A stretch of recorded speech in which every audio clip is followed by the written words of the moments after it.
Hi, this is Jeff Evans with Low Country Weekly, and we're here at the 12th Annual Beaufort International Film Festival. And I'm sitting here with Mike Kravinsky and Paul Fahrenkopf, the director and male lead for one of our features, Nothing to Do, which is about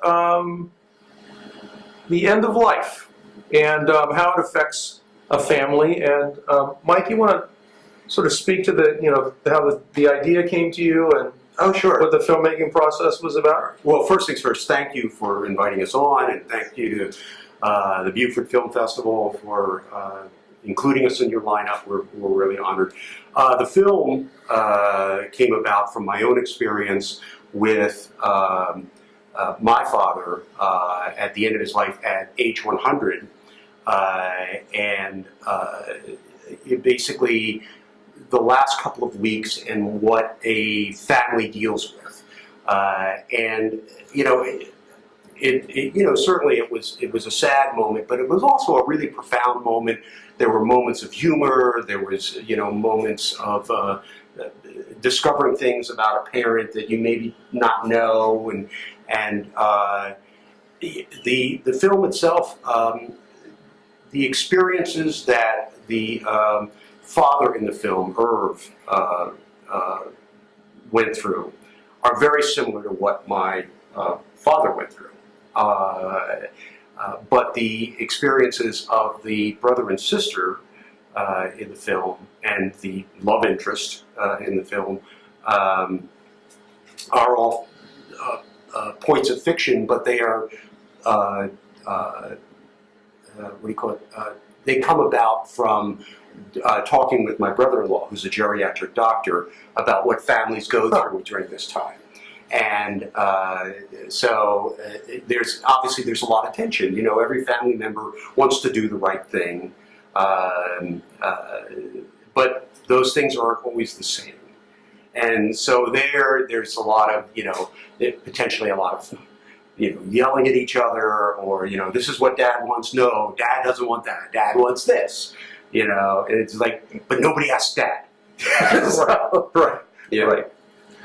And so, that's the general, idea of the story, is like how, the family dynamics during a period of time like this. And Paul, first, congratulations on you're one of the Best Actor nominees. So congratulations for that. And so talk a little bit about playing Irv's son, and if that was something that was easily relatable for you as the actor, or you're mining new ground. Well, unfortunately, I had lost my father a number of years ago, but watching him go through that, I was able to, of course, draw upon that experience in dealing with it. Did not have a situation where my sister and I were disagreeing about treatment and what he wanted, and it wasn't a hospice situation, but that was very helpful in dealing with the emotions of it. And then, of course, I'd known about Mike's experience, and that it was based on that. And that, of course, was very helpful also.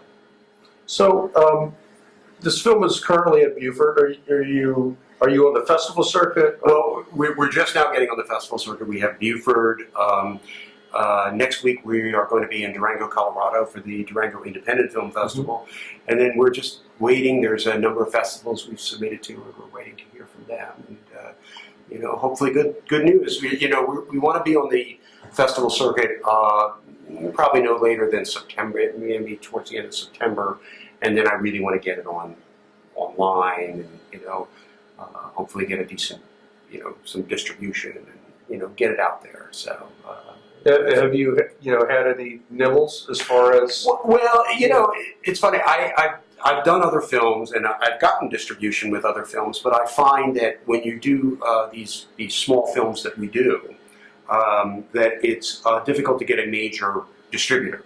They expect certain marquee names of the actors, and Sure. To me, the acting is superb. I'm just but there's nobody like super famous, and So it's difficult to find a distributor that will take a chance on something like this. The previous film got distribution, and it did pretty well for the distributor, but not so much for us. And so they were kind enough to let us out of the contract, and I put it up on Amazon, and amazingly, it's done well. And so I'm not pushing distribution. I'm keeping an eye out on it, but at the same time, if the kind of deal that I would like to have doesn't materialize, for an independent filmmaker, there's avenues now without a traditional distribution deal. Which certainly didn't exist maybe even 5 years ago. Well, see, that's the thing. The whole concept of independent films has really opened up to a lot of people, and so a lot of folks are making films these days, but they're still kind of holding on to that traditional distribution structure, and you don't have to do it as much anymore. There are venues out there and organizations that help get the independent film out there if you're willing to do a little more work to promote it and things like that. Right. Well, we hope you find as wide an audience as possible. Oh certainly. yeah. Well, I will tell you that the reception that we got here in Beaufort was just unbelievable. I mean, I would have been happy with a nice smattering of, but the place was packed last night, and there were great questions afterward, and it was very welcoming. We were just blown away by this, how great it was. And so many people can identify with the film because they're going through this. Right. And they want to tell their friends about it because they think their friends should see it. And that's why hopefully, Right. they'll get a chance to do that soon. Right. I hope you thrive. Thanks very much. Thank you. Appreciate it. Thank you. I appreciate it. Thank you very much.